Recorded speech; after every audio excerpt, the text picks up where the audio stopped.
guys, it's Cecy Robson. I just wanted to take a moment and thank Under the Cover Book Blogs for welcoming me back. You guys have always been tremendously supportive and great to me, so I appreciate this opportunity to have this interview.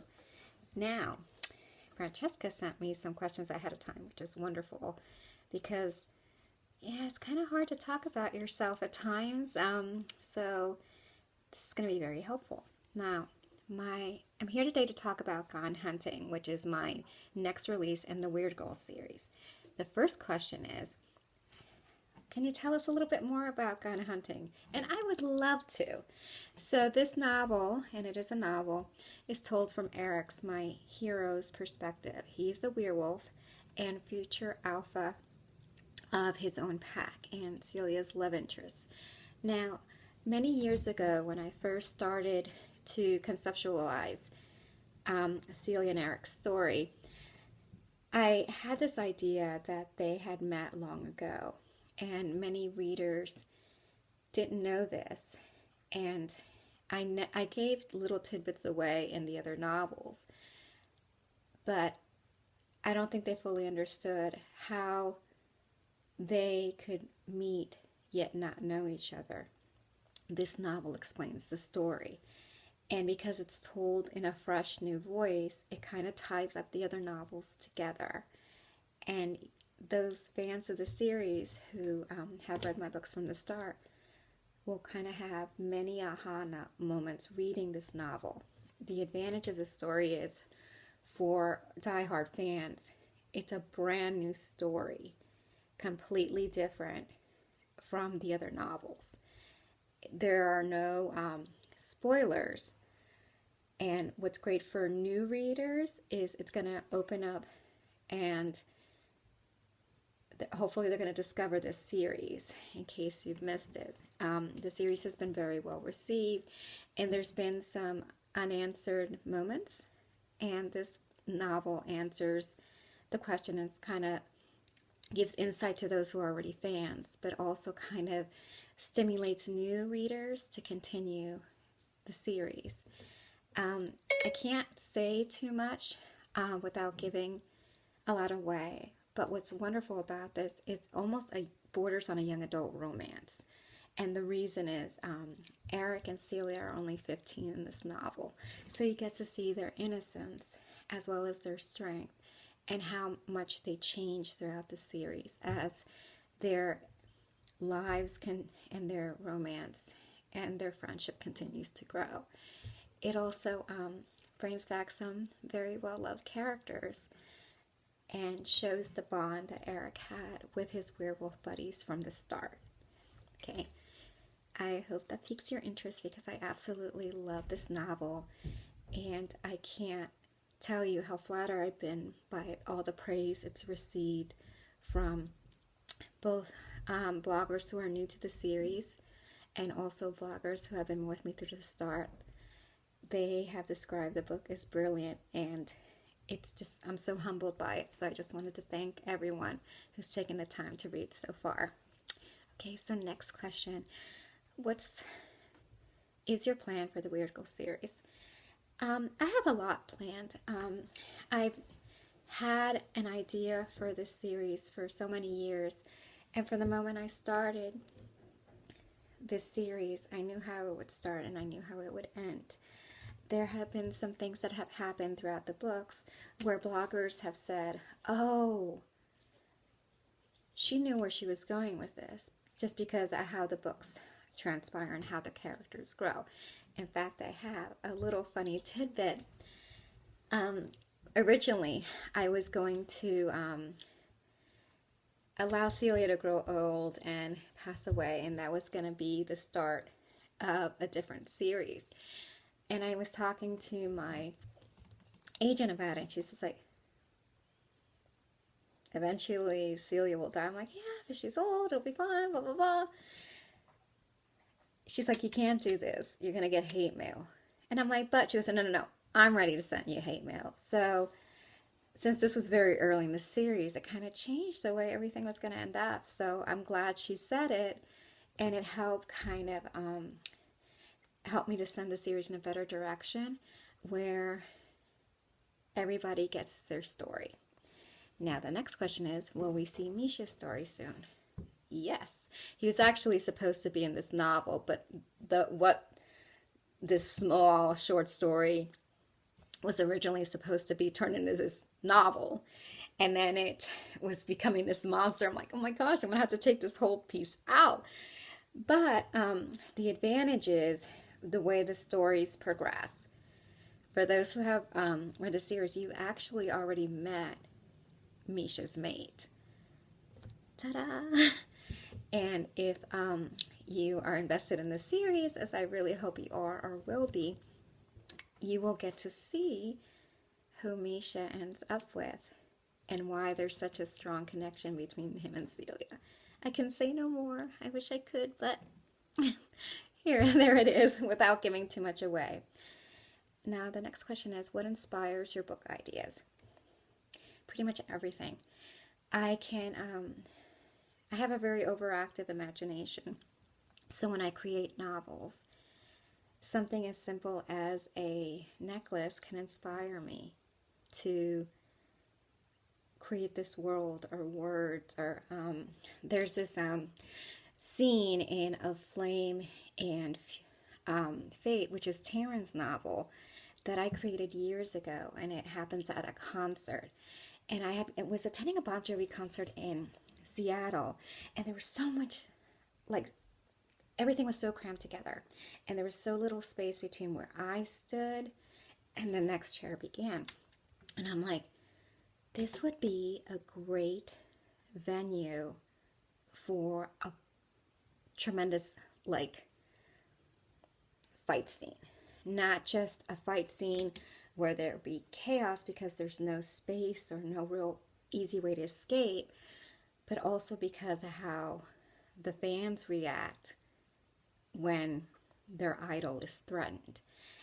And that Bon Jovi concert happened, possibly 3 books into the series, way before Taryn had her own series, but I thought of it back then and it stayed with me. So to answer your question, my ideas can come from any inanimate object or any moment, so long as it inspires my creativity. Next question, what do you do when you get stuck? I usually get up and take a nap. I'm actually really, really great at napping. Or I leave it alone and go on my treadmill, go for a walk, something to clear my head, because the worst feeling in the world is sitting in front of the computer and the words aren't coming. So if I step away from it, I'm usually good, or if I even wait till the next day. I'm do my best writing very early in the morning. So when I'm under deadline, what I usually do is get up at 5 in the morning, sit down, collapse into my chair, fire up my computer, and I go. And I have to say, typically I can write 4,000 words between 5 o'clock in the morning and 9. And then there's a lot of editing involved, but those creative juices are just pumping. So that's what I usually do. Let me see. Do you have a favorite special character you've ever written? That's an unfair question. Can you guys pick between your babies? Obviously, I'm really attached to Celia. She's been the character that's been with me the longest.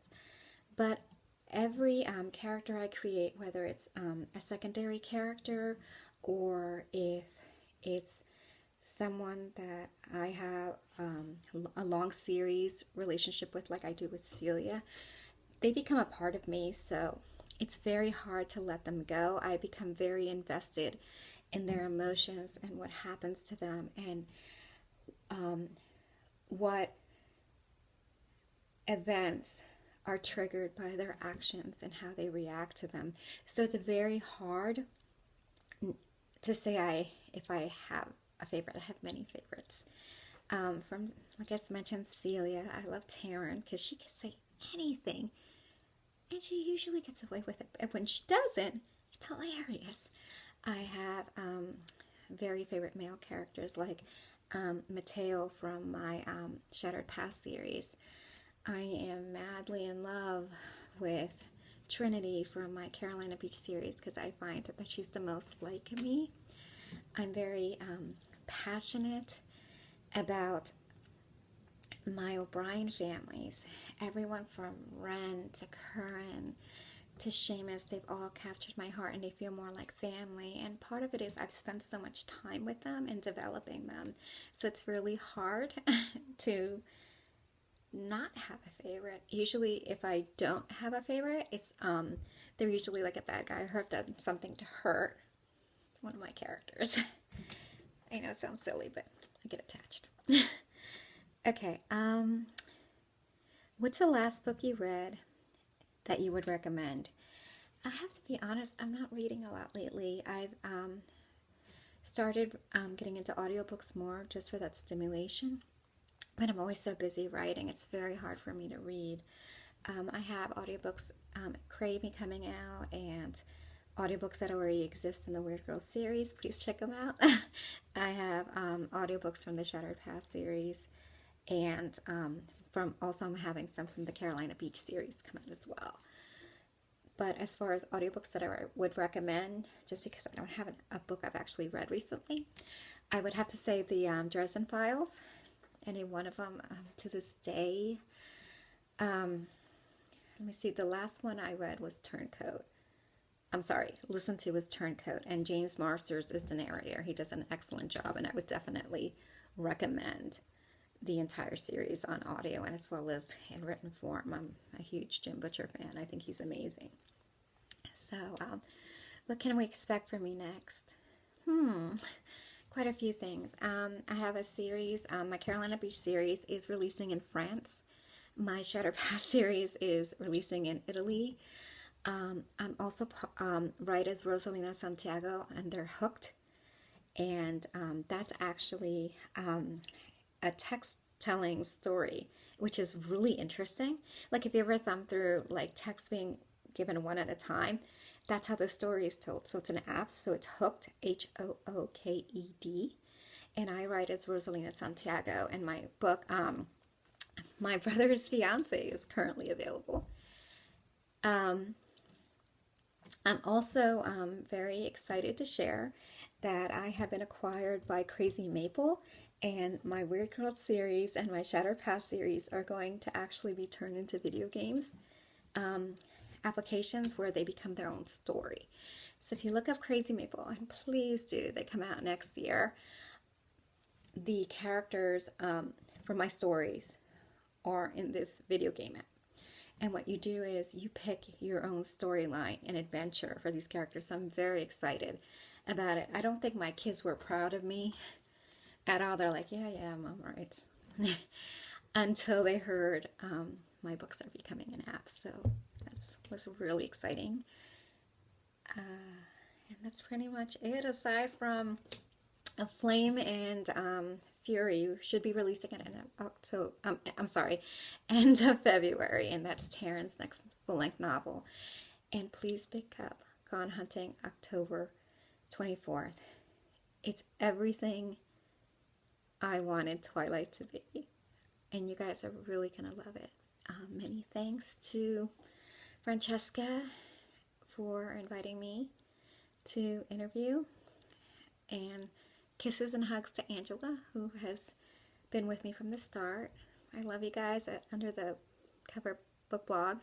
And as a treat, I'm going to give an autographed copy and some swag for my Gone Hunting release. So one lucky U.S. winner will win a print signed copy of Gone Hunting. So please enter, and you guys will get the novel and some fun stuff. So thank you so much. Bye, you guys. Have a good night.